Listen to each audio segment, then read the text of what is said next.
What's up, guys? Today we're going to be taking a look at Year 8, Season 1 of Rainbow Six Siege, and honestly I think Ubisoft has done a great job at balancing it, adding a new operator that's great, and on top of that they're doing a little bit extra with some console stuff and some extra changes to shield operators, and yeah. So Cam is here with me today, and we're just going to be going over all the stuff with Year 8. The issue with the current reload system in Siege is that it doesn't reflect the reality that most players are perceiving, which is if someone's reloading, they are non-lethal and I have opportunity to push that fight. In the live build of Siege right now, if you initiate a reload action, you can cancel it at any time. What that means is the magazine has been removed from the weapon and somebody starts pushing you and you cancel that animation and the magazine pops back in the weapon, and as long as it had ammunition, your weapon is again lethal. With Operation Commanding Force, you will no longer get the benefits of reload canceling. And what I mean by that is once the magazine has cleared the weapon, it will not magically pop back in the weapon if you cancel that animation. In fact, it'll drop and then you'll have no magazine in your weapon. But if you had a little bit of ammunition left in your magazine, you'll still have one. So, I actually think this feature is really good because reload canceling, if you're good at it, you could shoot like half a magazine or like 3/4 to think so they think that you don't have a lot of ammo and they come push you while you're reloading. You can just stop reloading and spray them instantly and win the gunfight. So I think this will balance the playing field. One in the chamber. And at the end of the day, it only takes one. Ultimately, the objective here is consistency with the tactics and strategy of Siege, which means if you Alright, 1 second guys, I'm turning off that and seeing if this menu perform an action in Siege, it has consequences and is purposeful. When a player initiates a reload action, you're committed to it. The objectives here are to enhance our teamwork, so if I have to reload, my friend's going to cover me, and to make use of the loadout that players already have, which is to use their secondary weapon if needed. Ultimately, it realigns our players' expectations with the game reality. So players, when they know somebody's reloading, expect that they have an opportunity and an advantage in that situation. Right now, the game doesn't actually support that. This is one of those updates that is actually affecting our core mechanics of the game. It's an important thing to be very careful when we make those changes, but we know this is the direction we want to go in to bring Siege to be more tactical, more purposeful, and more strategic than ever before. Now we gotta listen to it all over again.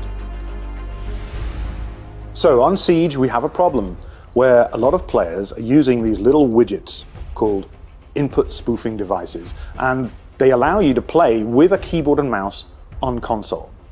Now, along with toxicity and cheating, this is one of the biggest complaints that we get from our community. And we heard you. Even when I was on console like 4 years ago playing this game, there was a problem with Zims and people playing keyboard and mouse on console, so to see them finally get around to fixing it is pretty cool. Okay. Agree.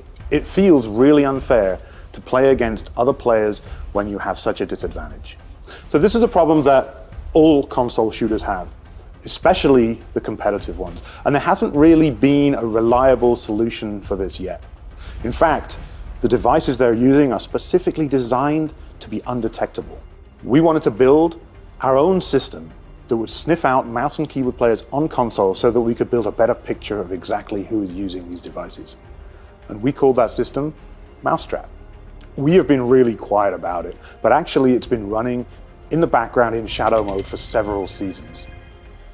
We've been gathering data and analyzing the results, and now we have a much better picture. We know exactly which players were spoofing, when they were spoofing. We also know that at the highest ranks, spoofers become much more common, where they have the biggest advantage and the most to gain. It would have been really easy for us just to ban all those players, but we want to try something a little different. So what we're going to do is we're going to try and remove the advantage that they get from using one of these input spoofing devices. Starting in Season 8, Year 1.2, when we detect you spoofing, we're going to start adding extra latency to your inputs. It's going to start out really unnoticeable, but it's going to ramp up over several matches, and it will definitely be noticeable. Controller players will find that their disadvantage against mouse and keyboard players will be much reduced. To remove the penalty, simply unplug your spoofing adapter. That's actually really cool. Yes, sir. They came out with something that actually works, if it does actually work as intended. And continue playing on controller. After a few matches, the latency will be reduced and you'll be back to normal. We've worked really closely with our accessibility group here at Ubisoft to make sure that we take the needs of disabled players into account. We have designed the feature so that disabled players who use adaptive technology to access the game should not be affected by this penalty. However, if you are a disabled player and you feel like you've been unfairly penalized, there will be a QR code in the game that you can use to contact us. We will then investigate, and maybe we can use your feedback to improve our system. So additionally, we will be updating our code of conduct for all players to say that using external devices to gain an advantage is not permitted. I want to mention that this is an experimental solution. Nobody in the industry has solved this problem yet. We are trying something new, but it's not the final iteration. We intend to keep monitoring the data, to update our detection system, and to continue to tune the penalties.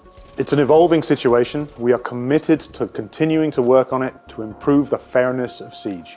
Well, thank you, sir. I appreciate you. Yeah, now we're going to look at the game balancing real quick. So, basically the one in the chamber thing with reload canceling, and then the muzzle brake 50% from 45, compensator 35% from 15, and then you can cancel a rank match in round 2 now instead of just round 1. The only other things is they changed some respawn stuff, so you'll respawn in better places on respawn modes, and you'll get infinite ammo. And yeah, that's about it. Yeah. Anything else to add, Cam? No. Alright. Well, you guys have a good night.